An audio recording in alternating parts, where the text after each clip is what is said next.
Welcome to the Deep Dive. Today, we're jumping into a really fascinating piece of source material. It's dense, complex, and honestly, it turns a lot of conventional thinking on its head. It really does. Yeah. We're looking at this blend of ancient language, detective work, biblical analysis, and modern astronomy. It's quite the mix. Absolutely. And the mission here, for you listening, is to follow along as this source tries to decode something specific, the description of New Jerusalem in Revelation chapter 21. Exactly. It's not just about spiritual metaphor. The source claims that if you dig into the root meanings of the words, like way back to cuneiform in Greek, they actually describe a real celestial object we can see now, Three-Eye Atlas. Okay, so let's set the scene. Revelation 21, verse 10. John says he's taken in the spirit to a great and high mountain. Right. And from there, he's shown that great city, the holy Jerusalem, descending out of heaven from God. I'll say two distinct things usually, the mountain and the city. That's the traditional read. But the source argues right off the bat that the problem is linguistic. Scholars often guess at the origins of these Greek words. Like mountain and city. Exactly. But this research suggests the meanings were already kind of corrupted by the time they hit Quain Greek. It's like a long game of telephone over centuries. Okay, so how do they get clarity then? They argue you have to bypass the Greek mostly and go straight to the source language of the region, which they claim is cuneiform logograms, pictorial signs, basically. Interesting. Okay, let's dig into that first big linguistic claim then. It starts with the word for mountain, right? The Greek urus. Yeah, urus. It's a bit obscure in Greek scholarship, but the source traces it back to a cuneiform logogram, uru. And uru means? Well, this is where it gets really interesting. Uru means fire, light, glowing, luminous object, but critically, it also means city. Wait, so uru means both mountain and city. Not quite mountain directly, but fire, light, glowing object, and yes, also city. So, the source argues John wasn't taken to a mountain and then shown a city. He was shown one thing, a high, glowing object, which is also called a city in the root language. Wow, okay, so the mountain is just describing this luminous object high up that changes the visual immediately. What about the word city itself then? The Greek polis. Right, polis. If you look at traditional concordances, they're kind of all over the map. Sometimes it relates to battle or war or maybe abundance, many. There's no solid consensus on the core meaning here. They seem unsure. Very. But the cuneiform approach, according to this source, offers a much sharper definition. It claims you break polis down into its component logograms. Sure. Bull and icy. Sometimes icy is written as is, same thing. Okay, bull and icy, what do they mean? Bull means to blow, kindle, or ignite. Okay, like starting a fire. Exactly. And icy, well, icy means mountain. Hold on, so polis, the word for city, breaks down into cuneiform meaning to blow, kindle, or ignite the mountain. That's the claim. And remember, mountain, icy here, refers back to that uru concept, the high, glowing, luminous object. But just a quick question here. This really leans heavily on cuneiform interpretations, kind of overriding centuries of Greek scholarship, the Septuagint. How does the source justify saying this logogram analysis is more accurate? That's a fair point. The argument presented is that the oldest logograms hold a sort of cultural memory, preserving the original physical description before it got turned into allegory or metaphor. The idea is the original writers saw something, maybe technological they didn't really have the words for, and used these basic concepts. Okay, I see the logic within their framework. So putting bull and icy together, what's the big takeaway? It's pretty profound, really. New Jerusalem, the city, isn't being described as just, a place with buildings. It's an object defined by its function. Something that blows, kindles, or ignites the mountain, meaning itself, that high luminous object. So it's an active description, not a place, but a process or a machine. Sort of, yeah. The core image shifts from a holy destination to maybe a piece of functioning celestial technology. That is a major shift. So if the mountain city is this high, glowing, luminous object, and its name implies kindling or igniting. And John sees it descending out of heaven. Right. Then the source concludes John was watching a large flying object, maybe a craft, that was powered by fire. An engine, essentially. Yeah, the focus moves from, spiritual arrival to physical transport and, power generation. Okay, if we follow this idea, it's a craft powered descending, then what's its purpose? Let's move to that famous verse, Revelation 21.21, about the street of the city being pure gold. Ah, yes, the golden street. But the source zooms in on the word street. The Greek is platia. Which doesn't just mean street, does it? No, more literally it means open square, like a plaza. Okay. And the source applies the same cuneiform breakdown method here. Exactly. Platia is broken down into 4 logograms, pa, la, ti, and a. And the sequence, they argue, isn't just describing a physical feature, it tells a story. A story about judgment and election, about the object's purpose. And there's one logogram in that sequence that's key. Yes, T. It's apparently a real powerhouse, linguistically. What does T mean? It's complex. It can mean side, like the side of a body, or arrow, or rib. Okay, so physical things, maybe injury-related. Possibly, but it also has active meanings.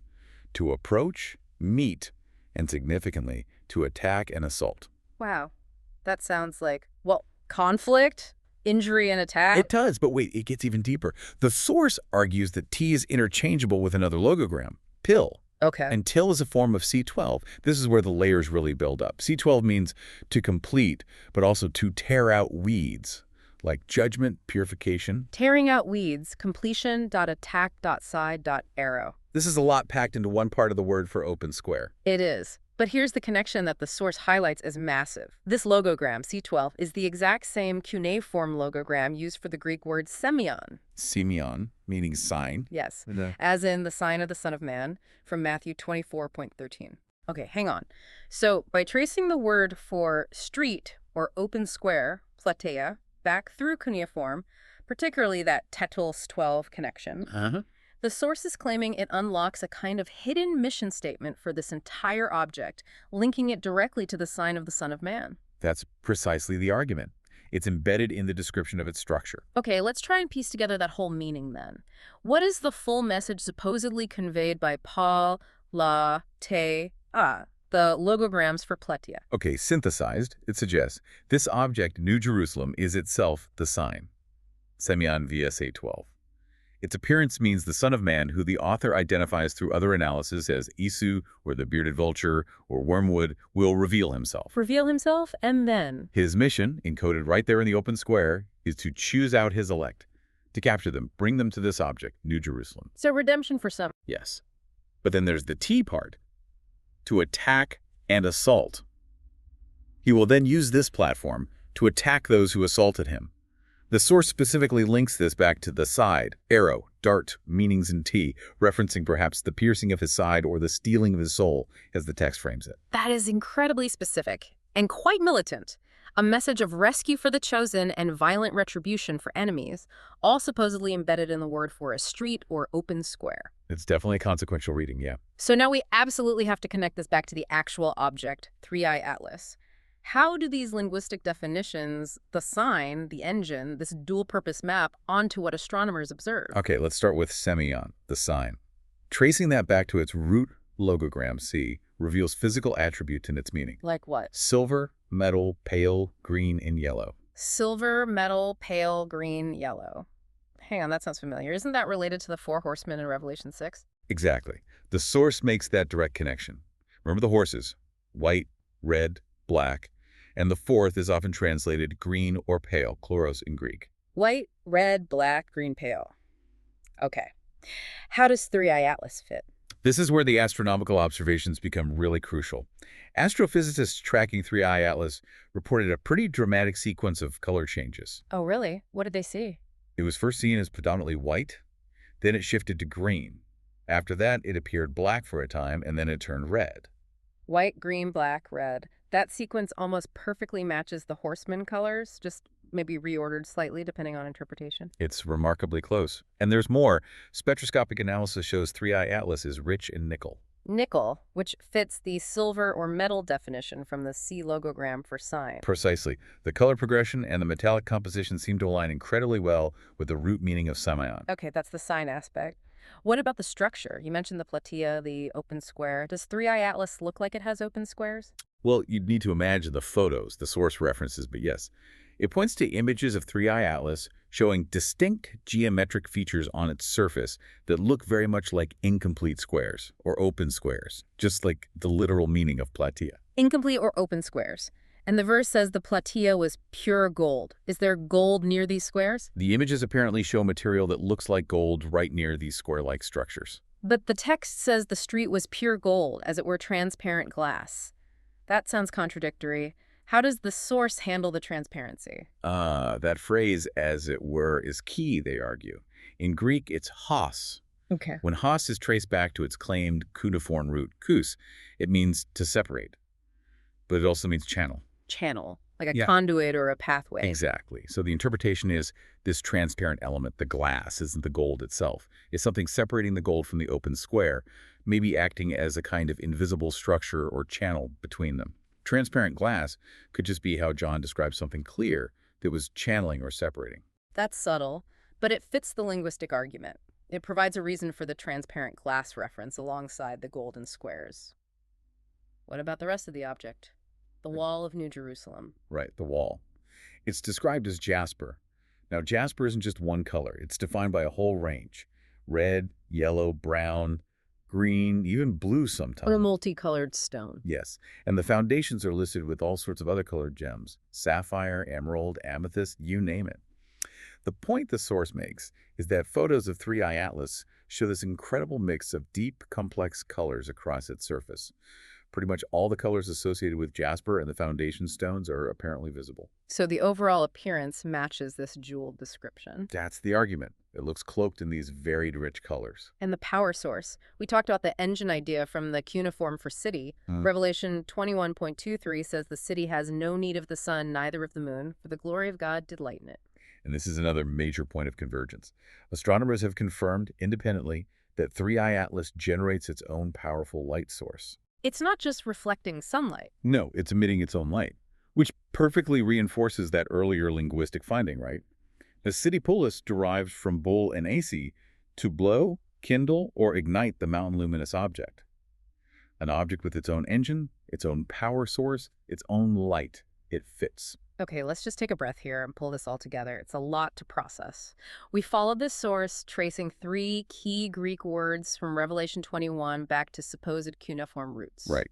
Semeion sign, uru, mountain glowing object, and polis, city ignite blow. And the claim is these ancient roots converge to describe a specific object, 3-Eye Atlas, as a metallic semeion glowing luminous object, uru, with its own power source or engine, polis. And not just that, but one whose observed colors, semeion, structure, open square splatea, gold, jasper wall, and self-illumination match the descriptions derived from those roots. So if we accept this interpretation, what about the timing and the ultimate purpose? You mentioned the blowing aspect of polis. Yeah, that logogram bull, meaning to kindle, ignite, or blow. The source connects this directly to the biblical concept of the blowing of the horns or trumpets. Yeah. The day of blowing, which signals judgment. The Day of Judgment. And didn't you say earlier that the standard concordance does link the Greek polis city to things like war, battle, and fight? Exactly. The source uses that concordance link too. It argues that putting it all together, the cuneiform blow ignite, the connection to the trumpets, and the Greek association with war and battle suggests this object, 3-Eye Atlas, isn't just arriving. It's arriving for a specific purpose. Yes, to herald or even initiate the time of great tribulation, a time characterized by war, battle, judgment, the very things linked to the word city itself. The conclusion drawn is that 3-Eye Atlas is the sign, the herald, maybe even the vehicle for both the tribulation and the ascension, the gathering of the elect, the lost sheep. Wow. Okay, so we've really gone deep today. Following this sources thread from ancient logograms to modern astronomy, connecting 3-Eye Atlas feature by feature, its light, its power, its colors, its structure, to these reinterpreted descriptions of New Jerusalem. It paints a picture of a glowing, powered craft here for a very specific and, frankly, intense purpose. It's definitely an intense interpretation, and given that the source ties it all together, the vengeance and redemption coded into Plataea, the open square, the city linked to war, and the trumpets, it leaves you with a pretty stark final thought. Which is? Well, the research essentially asks, if 3-Eye Atlas is this sign, this New Jerusalem, arriving as described, should your focus, your preparation, be more on the descriptions of, heavenly bliss and golden streets later in Revelation? Or should it be on the imminent judgment and tribulation that this object, according to this analysis, is here to usher in first? It certainly frames the stakes very differently. A challenging question indeed. Definitely something for all of you listening to think about as you process this quite extraordinary deep dive.